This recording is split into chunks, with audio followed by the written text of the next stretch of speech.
আওয়ামী লীগের সাধারণ সম্পাদক এবং সড়ক পরিবহন ও সেতু মন্ত্রী ওবায়দুল কাদের মারা গেছেন। মৃত্যুকালে তার বয়স হয়েছিল ৮২ বছর। ইন্নালিল্লাহ, শেষ রক্ষা হলো না ওবায়দুল কাদের। আপনারা কিন্তু ইতিমধ্যে জেনে গেছেন যে ওবায়দুল কাদের মারা গেছেন। এই ভিডিওটার মাধ্যমে কিন্তু আপনারা পুরোটাই বুঝতে পারবেন।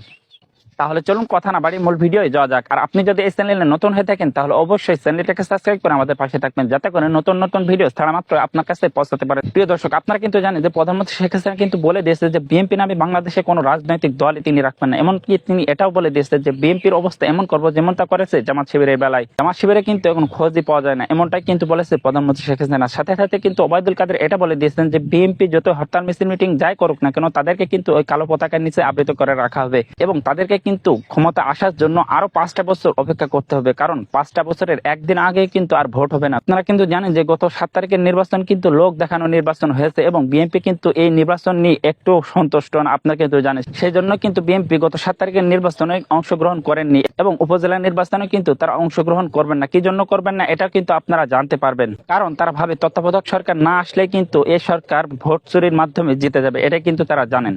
আর হ্যাঁ, আপনারা হয়তো ভাবছেন যে ওবায়দুল কাদের মারা গেছেন, আসলে কিন্তু তিনি মারা যাননি, তিনি কিন্তু এখনো সুস্থ আছেন আপনাদের দোয়ায়। তো আপনারা তার জন্য দোয়া করবেন যাতে করে তিনি আরো বেঁচে থেকে মানুষকে অনেক জ্বালাতে পারেন। তো সবাই ভালো থাকবেন, সুস্থ থাকবেন, দেখা হচ্ছে পরবর্তী কোনো ভিডিওতে ইনশাল্লাহ।